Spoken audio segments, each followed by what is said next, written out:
Origin.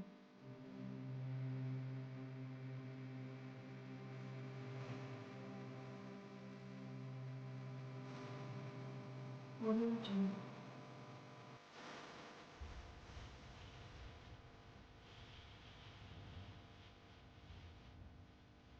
Assalamualaikum warahmatullahi wabarakatuh. Nah Bapak, bertemu kembali dengan Bapak. Hari ini gimana kabarnya? Insya Allah Bapak hari ini dalam keadaan sehat-sehat walafiat. Baiklah Bapak di rumah, keluarga, sahabat, orang tua, semoga selalu dalam lindungan Allah Subhanahu Wa Taala. Nah Bapak, kita lanjut di matematika di bagian kedua, penyajian data. Langsung saja Bapak, perhatikan video pembelajaran berikut ini. Jadi hari ini kita masih di matematika penyajian data bagian pertama, sambungannya yang kemarin. Yang hari ini kemarin dalam bentuk tabel, sekarang dalam bentuk diagram, ya.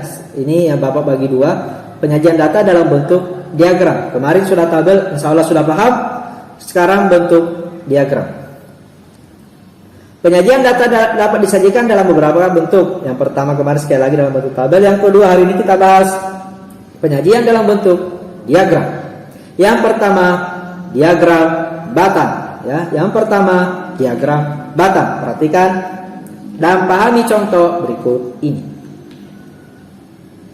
Di kelas sasa diadakan pengukuran tinggi badan. Hasil pengukuran tinggi badan tercatat sebagai berikut. Jadi soalnya Bapak ambil dari materi yang cara tabel yang kemarin. 145, 146 dan seterusnya dalam satuan cm.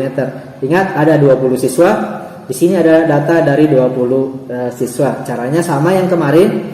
Bisa Bapak buatkan dulu dalam bentuk tabelnya. Jadi langkah-langkah di sini adalah yang pertama kalian disuruh menggambar nanti sumbu mendatar X dengan Y. Sumbu mendatar X, sumbu tegak adalah Y.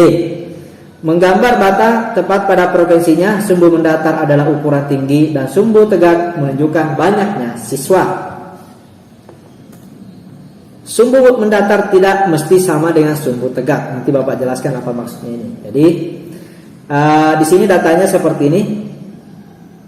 145 itu 5 orang, 146 3 orang, 147 4 orang, 148 6 orang, 149 2 orang. Jadi di sini sama seperti yang tabel kemarin diurutkan dulu. Kalian harus mengetahui 145 cm itu berapa orang. Jadi yang kalian harus tahu itu frekuensinya.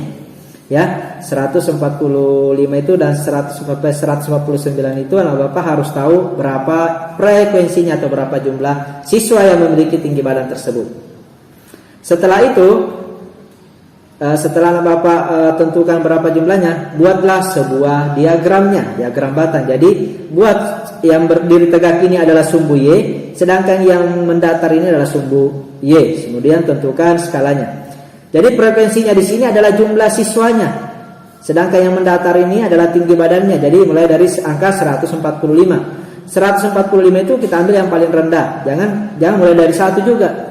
Kalau mulai dari 1, 145-nya kemana? Panjang. Jadi langsung saja boleh langsung angkanya 145, 146 sampai 149. Mau ditambah 150 tidak masalah. Tapi sampai 149 saja.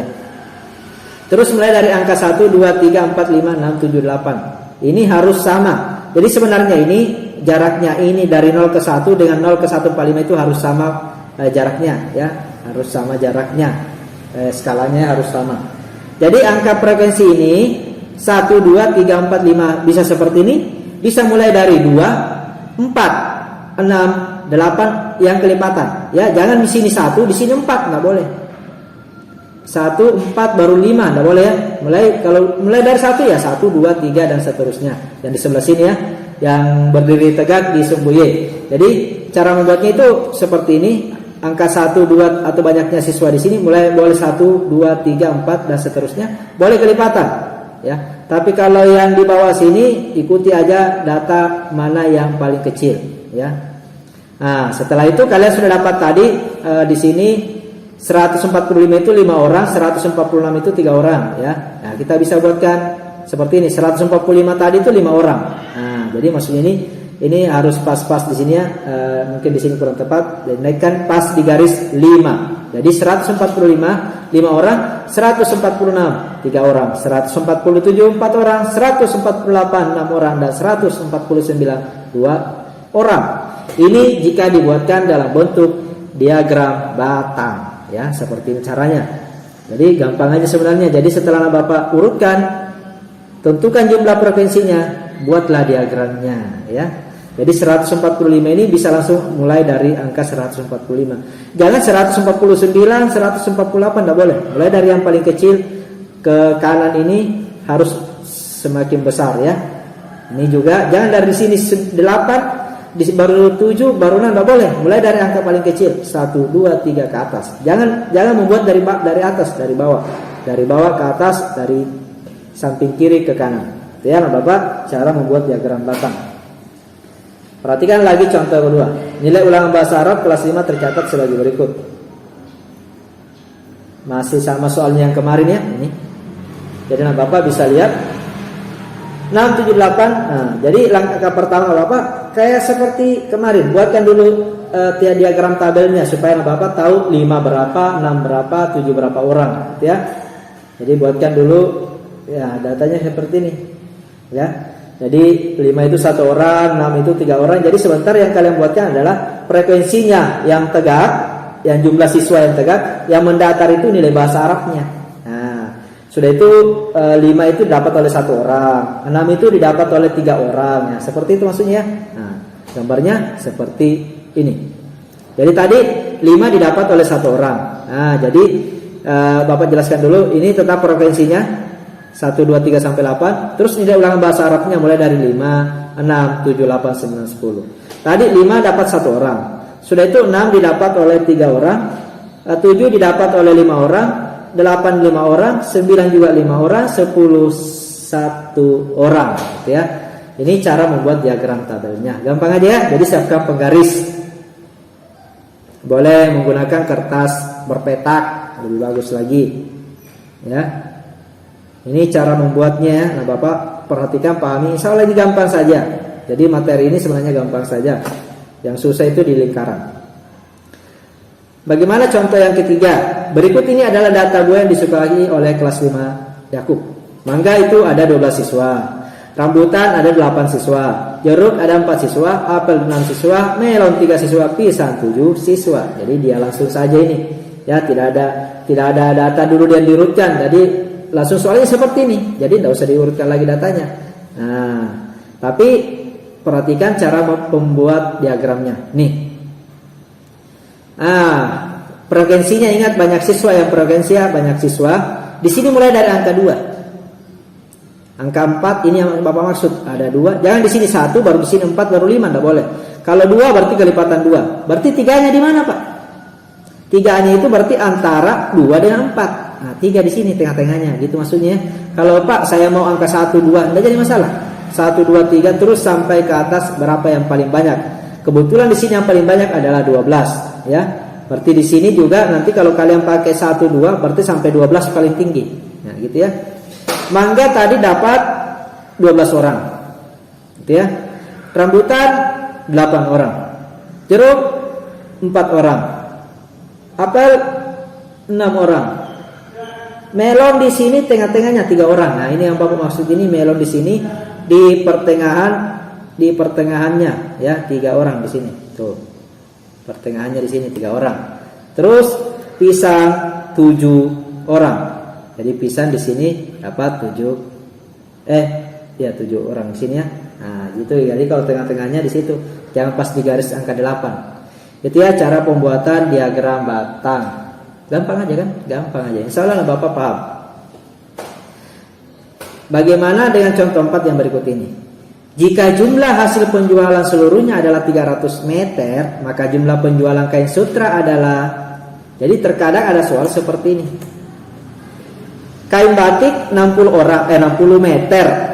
Ya, kain batik 60 meter, kain katun 30 meter, kain nilon 20 meter, kain saten 50 meter, kain biasa 80 meter.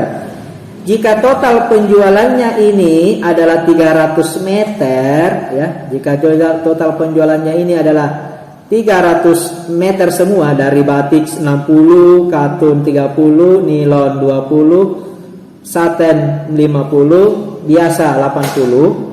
Kalau dijumlah semua adalah 300 meter. Berapakah sutra supaya hasil penjualannya itu pas 300 meter? Itu maksudnya. Jadi yang merah ini belum cukup 300. Nanti ditambah di sutra baru cukup 300 meter. Maka sutra ini berapa? Nah, gampang aja kan? Jadi caranya 300 meter ini kurangkan dengan semua ini. Nah, gitu aja. Nah, jadi kita ambil data dulu. Penjualan kain batik 60 meter dari diagram yang tadi. Penjualan kain katun 30 meter, nilon 20 meter, satin 50 meter, biasa 80 meter. Kalau di jumlah total semuanya 240 meter. Nah, pertanyaannya, berapakah kain sutra supaya cukup 600? Nah, langsung saja. Cukup 600. Cukup 300. Jadi langsung aja kain sutra 300 dikurang 240 meter. Jadi kain sutra terjual 60 meter. Itu ya, Bapak, gampang saja kan? Insya Allah gampang aja. Ini ya untuk contoh yang keempat. Nah, Bapak silakan pahami, Bapak yakin pasti bisa. Ya, itu yang bisa Bapak sampaikan untuk bentuk batang. Bagaimana kalau dengan bentuk garis? Jadi ada tabel, ada batang, ada garis. Garis tidak jauh beda dengan batang, hanya yang membedakan bentuk diagramnya. Perhatikan contoh berikut. Ini adalah ulangan bahasa Arab. Ini seperti ini yang Bapak sampaikan kemarin. Jadi caranya sama. Anak Bapak buatkan dulu kotaknya atau tabelnya. Frekuensinya berapa yang mendapat nilai 5, yang berapa nilai 6, dan seterusnya. Ini. Jika disajikan dalam bentuk diagram garis seperti ini. Jadi datanya ini disajikan dalam bentuk tadi angka 5 ini ya. Kalau dalam bentuk diagram itu kan dia seperti ini. Nah, 5-nya 1, 6-nya 3, 7-nya 5, 8-nya 5, 9-nya 5, 10-nya 1, gitu ya. Jadi kalau dibuat dalam bentuk diagram garisnya dia seperti ini. Nah, titik aja. Jadi 5 tadi 1 orang. Kok diagram garis Pak tapi titik. Nah, sebentar. 5 1 orang, 6 3 orang, 7 5 orang, 8 5 orang, 9 5 orang, 10 1 orang. Nah, jadi di titik aja dia. Ya, kalau tadi kan batang naik. Kalau ini titik. Sudah itu disambung menyambung menjadi satu, itulah Indonesia. Inilah yang namanya diagram garis. Seperti itu ya, Bapak. Gampang aja. Insya Allah gampang saja. Jadi intinya data yang soal yang kalian lihat, urutkan dulu. Cari misalnya 5 berapa orang, 10 berapa orang, dan lain sebagainya. Sudah itu buatkan diagramnya. Itu yang bisa Bapak sampaikan. Sekali lagi mohon maaf jika ada yang kurang penjelasan Bapak. Silahkan. Untuk bagian C, diagram lingkaran, kita lanjut di video pembelajaran berikutnya. Ya, nah Bapak, itu yang bisa sekali lagi yang bisa Bapak sampaikan. Mohon maaf, mau kejelasannya. Jika masih ada yang kurang, sekali lagi silakan diputar videonya. Pahami, insya Allah materi ini gampang-gampang saja, bukan gampang-gampang susah, gampang-gampang saja. Bapak yakin kalian bisa. Tetaplah semangat, walaupun hanya belajar dari rumah. Jangan lupa bahagia. Bapak akhiri, assalamualaikum warahmatullahi wabarakatuh.